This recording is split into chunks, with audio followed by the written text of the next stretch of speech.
UP के गोंडा में उस वक्त बड़ा ट्रेन हादसा हो गया जब ट्रेन के 6 डिब्बे पटरी से उतर गए।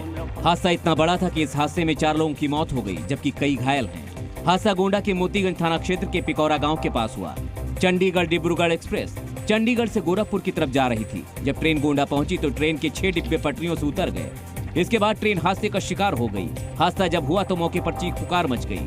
तस्वीरें देखकर अंदाजा लगा सकते हैं कि हादसे के वक्त मंजर कैसा था। घटना के तुरंत बाद ही राहत और बचाव कार्य शुरू कर दिया गया।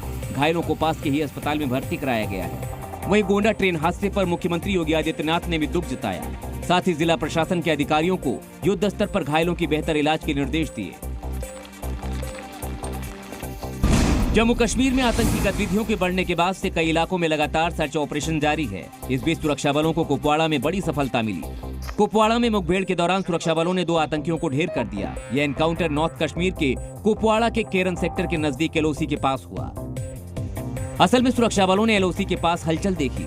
इसके बाद यह अंदेशा हुआ कि कुछ संदिग्ध आतंकी घुसपैठ की कोशिश में हैं। लिहाजा उन्हें रोकने के लिए सुरक्षा बलों ने फायरिंग की। इसके जवाब में आतंकियों ने भी गोलीबारी शुरू कर दी, जिसके बाद पूरे इलाके को घेर लिया गया और आतंकियों को मौके पर ही ढेर कर दिया गया। एनकाउंटर के बाद से पूरे इलाके में सुरक्षा बलों ने सर्च ऑपरेशन शुरू कर दिया है। ड्रोन और हेलीकॉप्टर से निगरानी की जा रही है।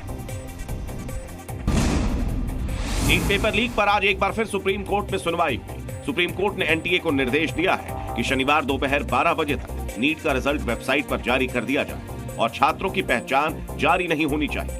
22 जुलाई को मामले पर अगली सुनवाई होगी। कोर्ट ने बिहार पुलिस और भारत सरकार को बिहार पुलिस की प्रारंभिक जांच रिपोर्ट को रिकॉर्ड पर लेने का निर्देश दिया है। पेपर लीक हुआ है, ये सिर्फ हजारीबाग और पटना में नहीं हुआ है, ये और भी कहीं जगह हुआ है। हमने ये भी दिखाया कि कैसे नेशनल टेस्टिंग एजेंसी ने नीट का पेपर ई रिक्शा में घुमा रहे थे वो हजारीबाग में। तो इस सारी बात को देखते हुए कोर्ट ने अब सुनवाई मंडे को रखी है। नीट के छात्र दोबारा परीक्षा की मांग पर अड़े हुए हैं। मैं यही चाहती हूँ कि दोबारा से एग्जाम करवाया जाए।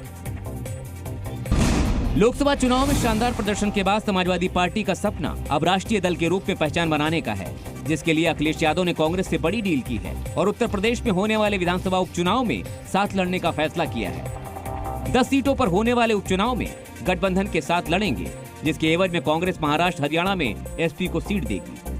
दरअसल यूपी में लोकसभा की 37 सीटें जीतकर एसपी देश में तीसरे नंबर की पार्टी है, लेकिन अभी भी एसपी का दर्जा राज्य दल का ही है और राष्ट्रीय पार्टी बनने के लिए उसे दूसरे राज्यों में भी विस्तार करना होगा। यही वजह है कि चुनाव में एसपी को सीटें देने पर सहमति बन गई है। अब यूपी समेत अन्य राज्यों के चुनाव में सीटों के बंटवारे को लेकर कांग्रेस अध्यक्ष मल्लिकार्जुन खड़गे, लोकसभा में नेता प्रतिपक्ष राहुल गांधी और अखिलेश यादव के बीच बातचीत होगी।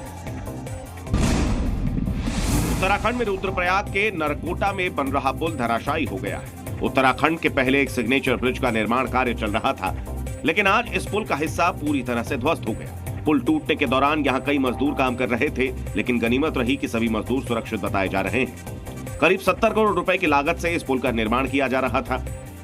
ये पुल विगत 2 साल पहले भी टूटा था और अभी ये फिर भी टूट गया। तो मैं तो ये कहूंगा कि भ्रष्टाचार की भेंट चढ़ चुका है ये पुल।